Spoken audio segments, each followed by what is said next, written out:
It's early spring in the mountain forests of Garrett County, and the first splash of green colors the barren branches. A new cycle of life is beginning.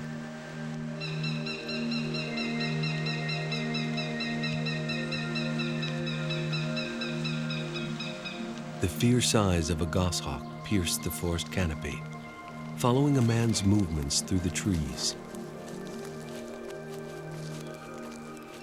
Two babies are in the nest, and the mother goshawk is wary of this intruder. Suddenly, the forest rings with a fierce cry. But despite the bird's alarm, there is nothing for it to fear. The intruder is a wildlife ecologist with Maryland's Department of Natural Resources.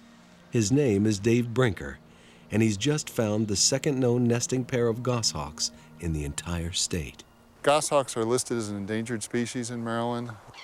We went through a period from probably about the 1920s or 30s until 1980, where we suspect there were no nesting goshawks in Maryland at all. We removed all their nesting habitats, so they disappeared. But with the gradual return and growth of the forests in the western part of the state, goshawks may be coming back to Maryland. That's what Dave Brinker hopes. I like walking in the woods, and this is a great way to spend your spring, you know, when everything's coming up new and green. And I like working on rare species, and here, this is probably, at least in my book, the rarest breeding bird in Maryland. Brinker is now conducting research on the migratory patterns of these elusive forest-dwelling hawks. His job is to find out as much as he can about their movements throughout the year. They're individuals, just like people. I think what I like is the boldness of this bird and the rareness that goes along with it. Weeks later, Dave returns to the same nest site, this time with his assistant, Steve Huey. Did you hear that off in the distance, Steve? And a little while ago, I thought I might have heard one of them cacking. Together, Dave and Steve will try to capture this new nesting pair and put satellite transmitters on their backs, as well as band the adult birds and their babies for identification purposes. There he comes. There he comes.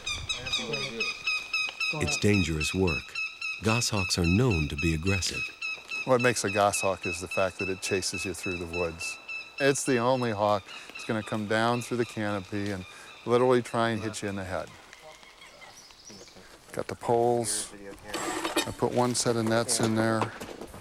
It's early in the morning when Dave and Steve decide that they will try to capture the birds. Can you push up the first line so we make sure we got it untangled? The two men set up an elaborate system of nets around the nest. The lure is a great horned owl, a fierce enemy of the goshawk. We put a mist net in between the goshawk's nest and the great horned owl.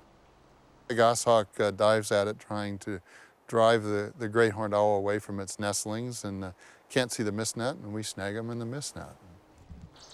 You know how this works. You've done it before. You attract mama. We've never had a goshawk hit an owl. We've never had either the owl or the goshawk get injured in this. To avoid alarming the goshawks, Dave leaves the area. Steve takes cover behind a makeshift hide. The long wait begins. But in less than an hour, the mother goshawk goes for the bait and is immediately snared in the net. Steve quickly jumps into action. It's sort of like a game of bluff. All it wants to do is dive it and, you know, put a little bit of fear of mother goshawk into the owl, and in the process, it runs into the mist net that it can't see. One female northern goshawk wrapped and ready for pickup. Back at base camp, Dave is encouraged. Well, that's good. Maybe it won't take too long. But the hours pass by, and the male goshawk proves elusive. Steve, what's he up to now? Still nothing. Every once in a while he'll fly around and make some noise, but he's just sitting up there watching us now.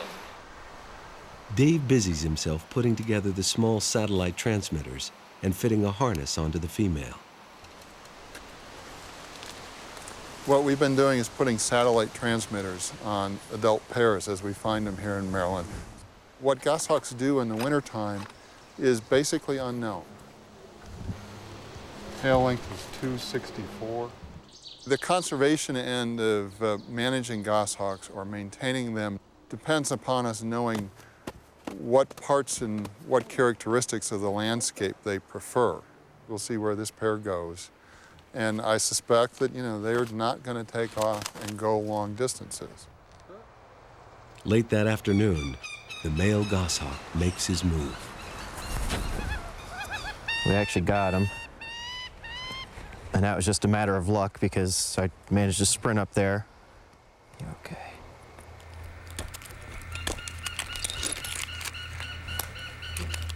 Dave and Steve now work in earnest.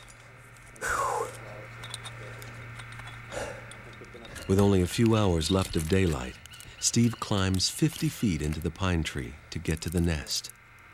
And get around all these branches. Two nervous baby goshawks, still unable to fly, stare anxiously at this tree-climbing intruder. Hello, guys. How you doing? Steve removes the birds and sends them down to Dave. Okay, one coming down.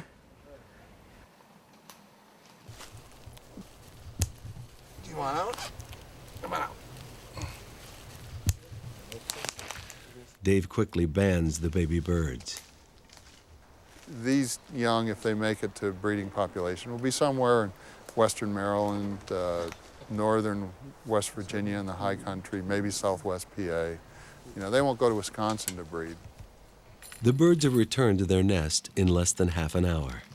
The good thing of goshawks returning to Maryland is it demonstrates that our forests are becoming healthier, more diverse systems.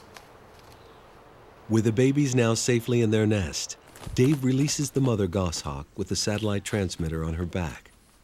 She can now return to her young. 2. Mission accomplished.